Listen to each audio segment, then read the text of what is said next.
And I just want to know all about you, starting from that video. The quality speaks volumes. Where did you shoot it? And obviously not in Kenya. So tell me about it. So the video is shot in Finland. I'm currently living in Finland. So I study and work in Finland at the moment. Okay. And that is why I shot the video actually. And my main study path is music production. But I'm really so much linked on the media and arts sector. Oh, nice. So has it always been your dream to be in music? And is that why you're pursuing it? Actually, I started from computer science. Then I went to broadcast journalism. That's like on the other side, right? And then I went into broadcast journalism at the Kenya Institute of Mass Communication.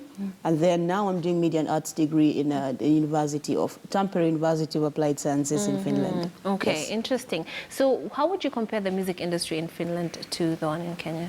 I would say there is realness and respect on the other side. Nice. If I don't have a car, I don't have a car. On this side, it's like you don't have a car, but you want to have a car and you want to have a lot of money, and it doesn't really add up, and it's really too much stressful. There is that cliche of you're a celebrity, what do you have, what are you doing? This kind of a vibe. How about the payoff? Is music as rewarding off in Finland compared? Yes, it is. I'm able to fund, because I'm a self-sponsored artist, I'm able to fund my projects just by working and doing my music stuff abroad, mostly on that level, yes. Yeah. And so, do you think that it is crucial for people to pursue music from an educational standpoint? Because we have talent. A lot of us are talented. I would say I can sing and I'll just head to a studio one day and decide. But there's more to music than just your voice. There's a business aspect of it. There's the technicalities.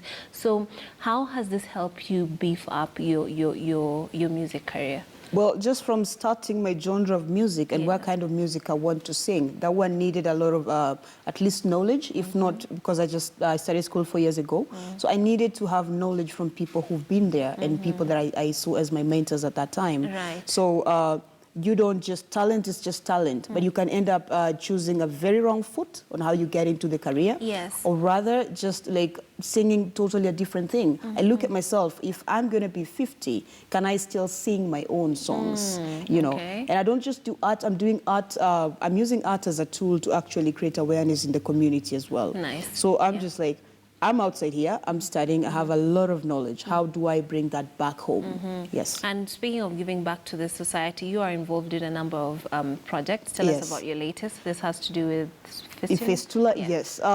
When I'm graduating in May, and on my thesis, I needed to do a project. So I looked at, if it's sanitary pads, my brother King Kaka is doing that. Yeah. If it's the poor, the everything, like stuff like that, my sister Koda is doing that. So it's like, there is this thing, I love supporting women. Why? I've been on the streets, I've really seen the vulnerability of children, of women, young girls on that street.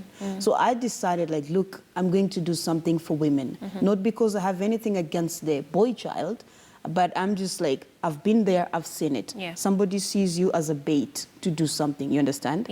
So that is why I really researched about the problems in Kenya. I love my country a lot.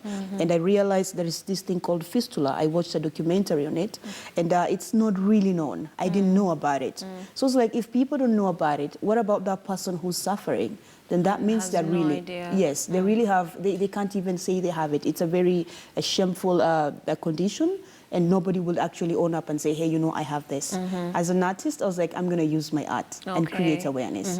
So how have you channeled this through your art? I work directly with the Fistula Foundation of Kenya, and I work with one amazing lady called Habiba from Wadadia. So Wadadia is women in development against distress in Africa.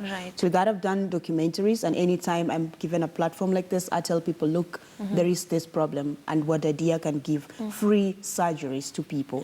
So they just inbox me and I can link them up and they get, you know. Okay, and so that you can they can find you on social media, talk to you about it, and then the service is actually free? Yes, it's totally free. They actually even send a fare to go to the hospitals. Wow. Because, so, you know, if you have that condition, you don't know when your urine is going to come or anything like that. And every woman who can give birth is actually at risk of getting it. Okay, we're running out of time, so I'd like you to talk about your latest productions, what we should look forward to in terms of what you're bringing. And are you going to stay in Finland, or are you coming back?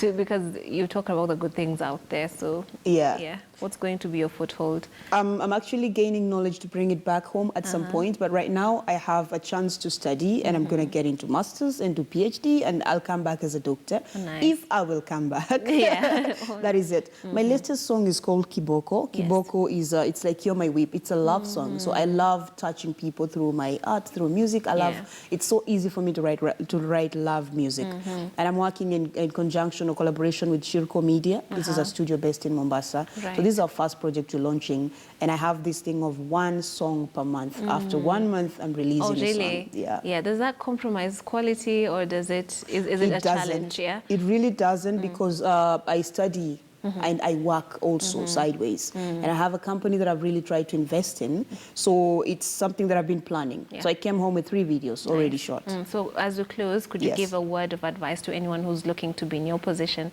get into music, art, and also give back to society? Actually, do you pray a lot and work to support your craft. That's what I'll say. Another thing is I'm Rawbeena because of people who support me, and I'm really grateful for that. Wonderful. Thank you so much. That has been Rawbeena. Michael, if you can join us as we wind up the show. I think if you recognize her, it's because she is the sister to Community Member of Parliament, Dismas Barasa. So if you're seeing a familiarity with her face, that's where it's coming from. I think it's worth mentioning a bit of a fun fact about Rawbeena. But thank you so much for being a part of the show, Morning Express, adding a lot of spice to our Friday edition. Mike? Yes, thank you very much for joining us this morning. And I don't know, some of us still harbor ambitions of singing. So maybe we might see you on the side just to see whether we can try. Please do. Maybe we could do a collab with Tricks one of these days. Please do. So we'll do that. Thank you so much for joining us this morning. Well, it is that time of the day where we say thank you for watching Morning Express. It's 9 minutes to 9, but it's time for us